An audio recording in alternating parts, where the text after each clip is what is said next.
दोस्तों नमस्कार, स्वागत है एक बार फिर से देश और दुनिया की तमाम बड़ी खबरों में। यदि आपने अभी तक चैनल को सब्सक्राइब नहीं किया है तो कृपया चैनल को लाल बटन दबाकर सब्सक्राइब करें और घंटी बटन भी दबा दें। ये पहली बड़ी खबर है। अब हरियाणा के किसानों ने कर दिया बड़ा ऐलान, कहा यदि मांगे नहीं मानी तो दिल्ली घेरेंगे हरियाणा के किसान। दरअसल रविवार को कुरुक्षेत्र के ब्रह्म सरोवर तट पर हुई किसान संगठनों और खापों की महापंचायत में फैसला लिया गया है कि अगर आज बैठक में केंद्र सरकार ने किसानों की मांगे नहीं मानी तो हरियाणा के किसान भी दिल्ली कूच करेंगे। दिल्ली के किसानों को भी साथ लिया जाएगा और दिल्ली को घेरा जाएगा।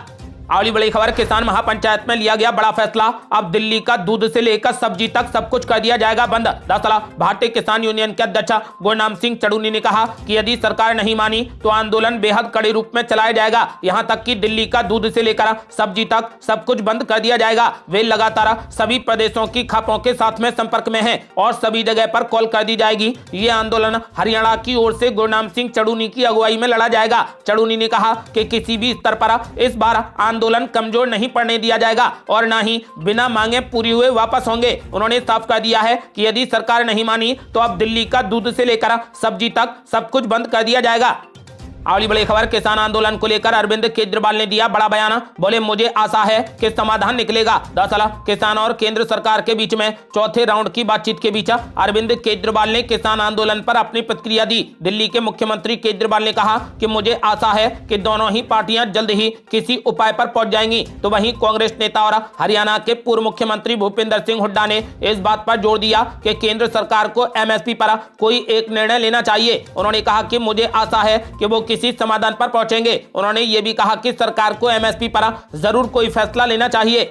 अगली बड़ी खबर, किसानों को रोकने के लिए दिल्ली की प्रमुख सड़कों पर बनाए गए 50 सुरक्षा पॉइंट। किसानों की हुंकार से छावनी बनी दिल्ली। दरअसल किसानों के दिल्ली के सीमावर्ती इलाकों में डटे रहने के कारण दिल्ली पुलिस ने राजधानी के अंदर भी कड़ी सुरक्षा की तैयारियां की हैं। शहर की सड़कों पर करीब 50 पॉइंट पर सुरक्षा इंतजाम किए गए हैं। इन सभी पॉइंट पर पुलिस ने बैरिकेड, कंटेनर और क्रेन की व्यवस्था कर रखी है। साथ ही सुरक्षा कर्मियों की भी तैनाती की गई है। पुलिस ने सीमावर्ती इलाकों में मल्टी लेयर सुरक्षा इंतजाम किए हैं। वहीं प्लान बी के तहत अगर किसान किसी भी तरह सीमा में प्रवेश कर जाते हैं तो उन्हें रोकने की भी पूरी तैयारी की गई है। अगली बड़ी खबर, इंटरनेट पर पाबंदी से गुस्साई खापों ने उठाई सवाल। 7 जिलों में 2 दिन के लिए फिर से बढ़ाया गया बैन। दरअसल किसान आंदोलन के कारण हरियाणा के 7 जिलों में इंटरनेट सेवाओं पर पाबंदी 2 दिन और बढ़ा दी गई है। ये पाबंदी अंबाला, कुरुक्षेत्र, कैथल, जींद, हिसार, फतेहाबाद, सिरसा में बढ़ाई गई है। पाबंदियां अब 19 फरवरी रात 12 बजे तक जारी रहेंगी। उधर किसानों के दिल्ली कूच को लेकर सरकार की कार्रवाई से खापों में लगातार रोष बढ़ता जा रहा है। खापों ने किसान आंदोलन का समर्थन किया है। कंडेला खाप के प्रधान ओम प्रकाश, माजरा खाप के प्रधान गुरविंदर संधू समेत कई खापों के प्रधानों ने कहा कि सरकार पंजाब को गाजा व यूक्रेन ना बनाए। खाप प्रधानों ने कहा कि इंटरनेट सेवाएं बंद होने से बच्चों की पढ़ाई, बैंकिंग सेवाएं, ऑनलाइन लेनदेन समेत कई तरीके के काम ठप हो गए हैं। इसीलिए सरकार को इंटरनेट से पाबंदी हटानी चाहिए। अगली बड़ी खबर, किसान आंदोलन पर कांग्रेस नेता हरीश रावत ने दिया बड़ा बयान। बोले चुनाव आ रहे हैं, सरकार को समाधान खोजना चाहिए। दरअसल किसानों के विरोध पर कांग्रेस नेता हरीश रावत ने कहा कि पिछली बार किसानों को एमएसपी के बारे में आश्वासन दिया गया था। अब वे बेचैन हैं क्योंकि चुनाव आ रहा है और कोई गारंटी नहीं दी गई है। उन्होंने कहा कि किसानों पर कर्ज का बोझ बढ़ता जा रहा है, महंगाई बढ़ रही है, इसीलिए सरकार को इसका समाधान खोजना चाहिए। अगली बड़ी खबर, हरियाणा के बाद अब पंजाब के कई जिलों में 24 फरवरी तक बंद रहेगा इंटरनेट। दरअसल केंद्रीय गृह मंत्रालय के आदेश पर पटियाला, संगरूर और फतेहगढ़ साहिब समेत पंजाब के कुछ जिलों के चुनिंदा इलाकों में इंटरनेट सेवाओं पर लागू प्रतिबंध 24 फरवरी तक बढ़ा दिया गया है। इससे पहले किसानों के दिल्ली चलो मार्च के मद्देनजर 12 फरवरी से 16 फरवरी तक पंजाब के इन जिलों में इंटरनेट सेवाएं निलंबित कर दी गई थी, लेकिन इसे अब 24 फरवरी तक बढ़ा दिया गया है। अगली बड़ी खबर, किसान आंदोलन के बीच कृषि क्षेत्र को लेकर मोदी सरकार ने लिया बड़ा फैसला। दरअसल केंद्र सरकार ने कृषि क्षेत्र को बढ़ावा देने और किसानों को लाभ पहुंचाने के लिए एक बड़ा कदम उठाते हुए भारतीय खाद्य निगम यानी एफसीआई की अधिकृत पूंजी को 10,000 करोड़ रुपए से बढ़ाकर 21,000 करोड़ रुपए करने की घोषणा की है। एफसीआई देश की खाद्य सुरक्षा प्रणाली में महत्वपूर्ण भूमिका निभाता है। इसमें न्यूनतम समर्थन मूल्य यानी एमएसपी पर खाद्यान्न की खरीद भी शामिल है। अगली बड़ी खबर, बीजेपी अध्यक्ष जेपी नड्डा का बढ़ा दिया गया कार्यकाल, प्रस्ताव को मिली मंजूरी। दरअसल आगामी लोकसभा चुनाव से पहले बीजेपी के राष्ट्रीय अध्यक्ष जेपी नड्डा का कार्यकाल जून 2024 तक के लिए बढ़ा दिया गया है। दिल्ली में आयोजित बीजेपी की राष्ट्रीय परिषद ने इस प्रस्ताव को मंजूरी भी दे दी है। हालांकि जेपी नड्डा का कार्यकाल बढ़ाए जाने का ऐलान पिछले महीने ही कर दिया गया था। इसके अलावा जेपी नड्डा को पार्टी से संबंधित स्वतंत्र रूप से महत्वपूर्ण फैसले लेने का अधिकार दिया गया है, जिसे बाद में संसदीय बोर्ड का अप्रूवल लेना होगा। अगली बड़ी खबर, बीजेपी के राष्ट्रीय अधिवेशन में बोले पीएम मोदी, मैं सत्ता भोग के लिए नहीं मांग रहा। बीजेपी का तीसरा कार्यकाल, अभी बहुत फैसले बाकी हैं। दरअसल नई दिल्ली में भारतीय जनता पार्टी के राष्ट्रीय अधिवेशन को पीएम नरेंद्र मोदी ने संबोधित किया। इस दौरान उन्होंने कहा कि भाजपा का कार्यकर्ता साल के हर दिन देश की सेवा के लिए कुछ न कुछ करता ही रहता है, लेकिन अब अगले 100 दिन नई ऊर्जा, नई उमंग, नया उत्साह, नया विश्वास और नए जोश के साथ काम करने का है। पीएम मोदी ने कहा कि आज विपक्ष के नेता भी एनडीए सरकार 400 पार के नारे लगा रहे हैं। एनडीए को 400 पार कराने के लिए भाजपा को 370 का मील का पत्थर पार करना ही होगा। उन्होंने कहा कि हम राजनीति के लिए नहीं, राष्ट्र नीति के लिए निकले हैं। प्रधानमंत्री ने कहा कि पूरा देश मानता है कि हमने देश को महाघोटालों और आतंकी हमलों के खौफ से मुक्ति दिलाई है। हमने गरीब और मध्यम वर्ग का जीवन बेहतर करने का प्रयास किया है। उन्होंने कहा कि हम बीजेपी के लिए तीसरा कार्यकाल सत्ता भोग के लिए नहीं मांग रहे हैं, अभी बहुत से फैसले बाकी हैं। उन्होंने बताया कि अगले 5 साल में भारत को पहले से भी कई गुना तेजी से काम करना है। उन्होंने कहा कि अगले 5 साल में हमें विकसित भारत की तरफ एक लंबी छलांग लगानी है। बड़ी बड़ी खबर, राहुल गांधी की भारत जोड़ो यात्रा के बीच आखिर क्यों टूट रही कांग्रेस पार्टी, अब 4 बड़े नेताओं पर भी अटकलें हो गई तेज। दरअसल एक तरफ राहुल गांधी की यात्रा चल रही है तो दूसरी तरफ फरवरी के ही महीने में कांग्रेस को कई बड़े झटके लगे हैं। महाराष्ट्र के पूर्व मुख्यमंत्री अशोक चव्हाण, बाबा सिद्दीकी और उत्तर प्रदेश से लाल बहादुर शास्त्री के पोते आदर्श शास्त्री बीजेपी में चले गए। मिलिंद देवड़ा पहले ही बीजेपी में शामिल हो चुके हैं। इसी बीच मध्य प्रदेश के पूर्व मुख्यमंत्री कमलनाथ और उनके बेटे नकुलनाथ को लेकर भी अटकलें तेज हैं। वो फिलहाल अयोध्या जा रहे हैं। हालांकि जल्द ही वो भी बीजेपी में शामिल होने का ऐलान कर सकते हैं। भाजपा में शामिल होने के सवाल पर कमलनाथ ने कहा था कि इससे इनकार नहीं किया जा सकता। सूत्रों का कहना है कि पंजाब में भी कांग्रेस को बड़े झटके लग सकते हैं। इसमें मनीष तिवारी का नाम सामने आ रहा है। अटकलें हैं कि आनंद शर्मा और मनीष तिवारी भी बीजेपी का रुख कर सकते हैं। अगली बड़ी खबर, लोकसभा चुनाव से पहले अखिलेश यादव को लग रहे झटके पे झटके। स्वामी प्रसाद मौर्य के बाद अब सलीम शेरवानी ने भी राष्ट्रीय महासचिव पद से दे दिया इस्तीफा। दरअसल लोकसभा चुनाव होने में अभी समय है, लेकिन यूपी की राजनीति में उठापटक काफी तेज हो गई है। कुछ नेताओं ने दूसरी पार्टियों में अपना भविष्य तलाशा है तो कई नेता अपनी ही पार्टियों से नाराज चल रहे हैं। कुछ दिन पहले समाजवादी पार्टी के राष्ट्रीय महासचिव और पूर्व मंत्री स्वामी प्रसाद मौर्य ने अपने पद से इस्तीफा दे दिया था। अब 5 बार से सांसद रहे सलीम शेरवानी ने पार्टी से नाराजगी जाहिर करते हुए राष्ट्रीय महासचिव पद को छोड़ दिया है। राज्यसभा ना भेजने से नाराज सलीम शेरवानी ने अपना इस्तीफा समाजवादी पार्टी प्रमुख अखिलेश यादव को भेज दिया है। अगली बड़ी खबर, बिहार के बाद अब झारखंड के नए मुख्यमंत्री चंपई सोरेन ने जातीय जनगणना को दे दी मंजूरी। दरअसल बिहार के बाद अब झारखंड में जातीय जनगणना को मंजूरी मिल गई है। राज्य के मुख्यमंत्री चंपई सोरेन ने प्रदेश में जातीय जनगणना कराने की मंजूरी दे दी है। एक वरिष्ठ अधिकारी ने इस बात की जानकारी दी। इसी के साथ मुख्यमंत्री ने संबंधित विभाग को यह भी आदेश दिया है कि वो इसके संबंध में ड्राफ्ट तैयार करे। मुख्यमंत्री ने आदेश दिया कि जातीय जनगणना कराए जाने को लेकर SOP बनाया जाए और इसे अप्रूवल के लिए कैबिनेट के पास रखा जाए। सीनियर अधिकारी ने कहा कि अगर सब कुछ योजना के मुताबिक हुआ तो लोकसभा चुनाव के बाद जातीय जनगणना का काम शुरू कर दिया जाएगा।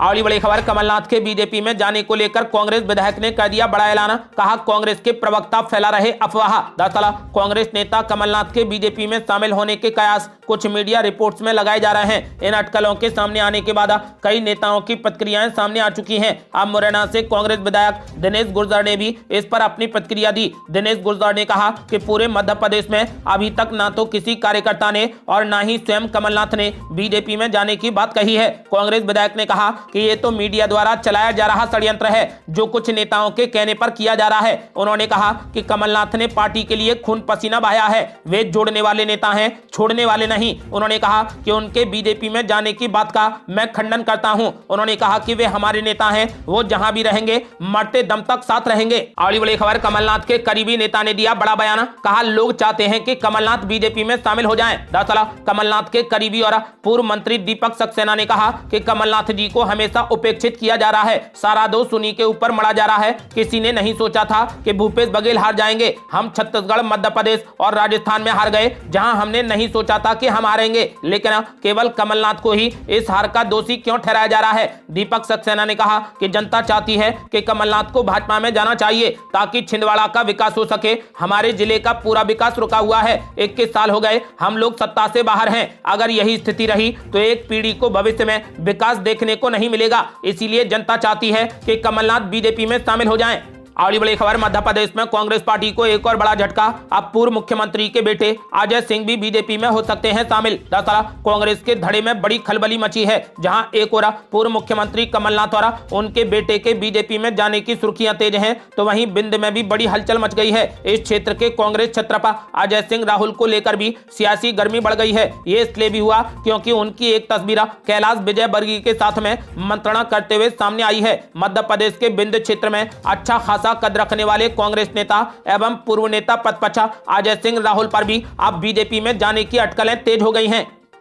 अगली बड़ी खबर, कांग्रेस पार्टी के महाराष्ट्र चिंतन शिविर में नहीं पहुंचे कांग्रेस के 10 विधायक, अब एक्शन लेने की तैयारी में कांग्रेस पार्टी। दरअसल अशोक चाहड़ के कांग्रेस छोड़ने के कुछ दिनों के बाद लोनावाला में कांग्रेस पार्टी के 2 दिवसीय चिंतन शिविर के दौरान अनुपस्थित पार्टी विधायकों की संख्या बढ़ गई है। अब ये संख्या 10 हो गई है। 10 विधायक इसमें शामिल नहीं हुए। पार्टी की राज्य इकाई के प्रमुख नाना पटोले ने कहा कि पार्टी की बैठक में शामिल नहीं होने वाले विधायकों को कारण बताओ नोटिस जारी किया जाएगा। अगली बड़ी खबर, नवजोत सिंह सिद्धू के बगावती तेवर, रैलियां करने पर कांग्रेस पार्टी ने काटा बवाला। नवजोत सिंह सिद्धू को कांग्रेस से किया जा सकता है बाहर। दरअसल लोकसभा चुनाव से पहले पंजाब कांग्रेस और क्रिकेटर से नेता बने नवजोत सिंह सिद्धू के बीच में सब कुछ ठीक नहीं चल रहा। नवजोत सिंह सिद्धू की रैलियों को लेकर पंजाब कांग्रेस की नेतृत्व की तरफ से लगातार सवाल उठाए जा रहे हैं। यदि ऐसा ही रहा तो इस तरीके की आपसी तकरार लोकसभा चुनाव में कांग्रेस पार्टी के लिए भाजपा और आम आदमी पार्टी से ज्यादा मुश्किलें खड़ी कर सकती है। मसला यह है कि नवजोत सिंह सिद्धू पंजाब में पार्टी इकाई की मंजूरी के बगैर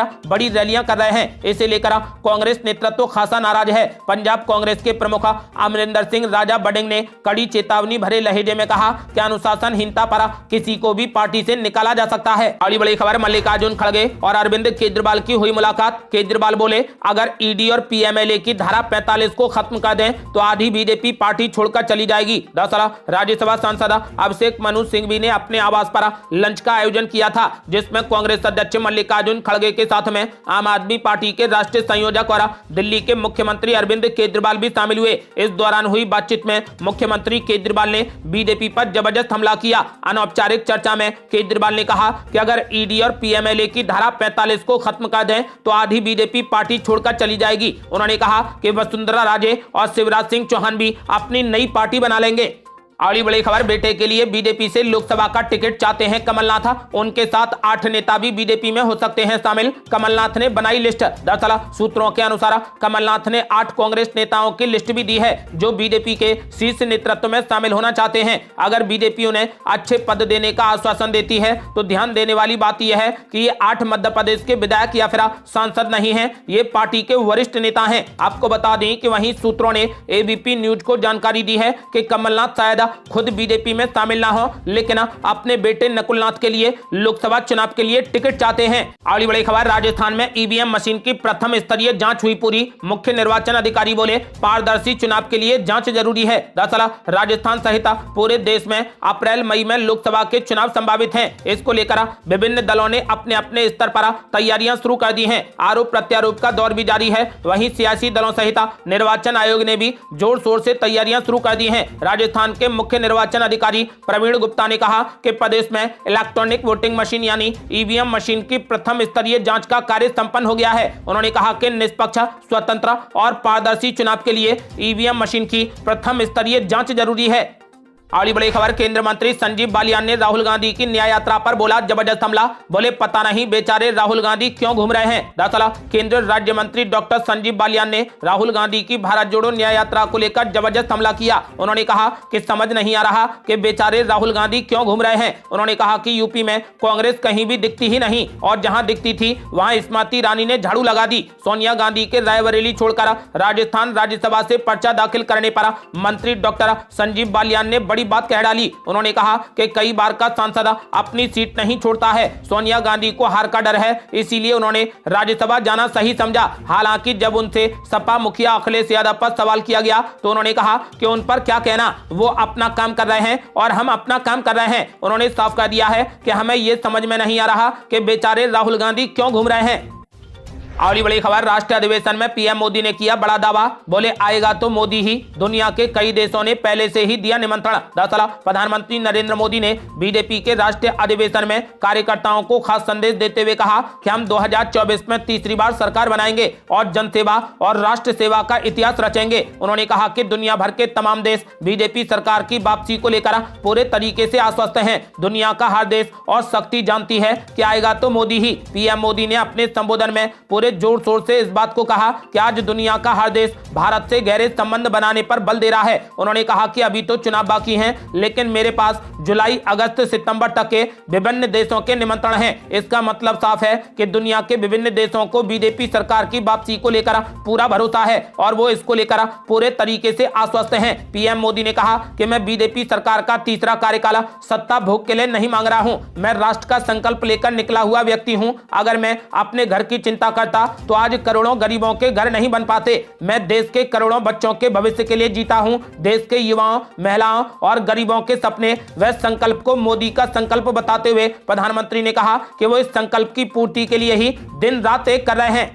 अगली बड़ी खबर, मुख्यमंत्री सिद्धारमैया ने कर दिया बड़ा दावा, बोले लोकसभा चुनाव 2024 में कर्नाटक की 71% सीटें जीतेगी कांग्रेस पार्टी। दरअसल कर्नाटक के मुख्यमंत्री सिद्धारमैया ने कहा कि लोकसभा चुनाव 2024 में कांग्रेस पार्टी राज्य में कम से कम 20 सीटें जीतेगी। कर्नाटक में कुल 28 लोकसभा की सीटें हैं, राज्य में कांग्रेस सत्ता में है। सिद्धारमैया ने बीजेपी के ज्यादा सीटें जीतने के दावे को खारिज कर दिया। सिद्धारमैया ने कहा कि इस बार हम कम से कम 20 सीटें जीतने की तैयारी कर रहे हैं। भारतीय जनता पार्टी 28 सीटें जीतने का खोखला दावा कर रही है। उन्हें पता चल चुका है कि इस बार कर्नाटक के लोग कांग्रेस को आशीर्वाद देंगे, इसीलिए खोखला दावा कर रहे हैं। अगली बड़ी खबर, गुलाम नबी आजाद ने कांग्रेस पार्टी को लेकर दिया बड़ा बयान, बोले कोई आए या जाए लेकिन कांग्रेस को कोई फिक्र नहीं, लेकिन जिन्होंने पार्टी बनाई उन्हें भागने को ना करें मजबूर। दरअसल मध्य प्रदेश के पूर्व मुख्यमंत्री कमलनाथ के बीजेपी में शामिल होने की अटकलों पर जम्मू कश्मीर के पूर्व मुख्यमंत्री गुलाम नबी आजाद ने कहा कि मुझे ये नहीं मालूम कि वो कहां जाएंगे, लेकिन कांग्रेस से वरिष्ठ नेता का पार्टी छोड़कर जाना दिखाता है कि कांग्रेस का नेतृत्व नहीं समझता कि जिन लोगों ने कांग्रेस पार्टी बनाई है उनको इस तरह भागने पर मजबूर ना करें। मुझे नहीं लगता कि उनको कोई फिक्र है कि कोई आए या जाए। उन्होंने कहा कि कांग्रेस पार्टी को फिक्र नहीं कि कौन आ रहा है कौन जा रहा है, लेकिन जिन लोगों ने पार्टी बनाई है उन्हें पार्टी से भागने के लिए मजबूर ना किया जाए। ये थी अब तक की बेहद बड़ी खबरें। रोजाना की ताजा खबरों को जानने और हमसे जुड़ने के लिए चैनल को लाल बटन दबाकर सब्सक्राइब करें और घंटी बटन भी दबा दें। जल्दी मिलते हैं बड़ी अपडेट के साथ, तब तक के लिए जय हिंद, जय भारत।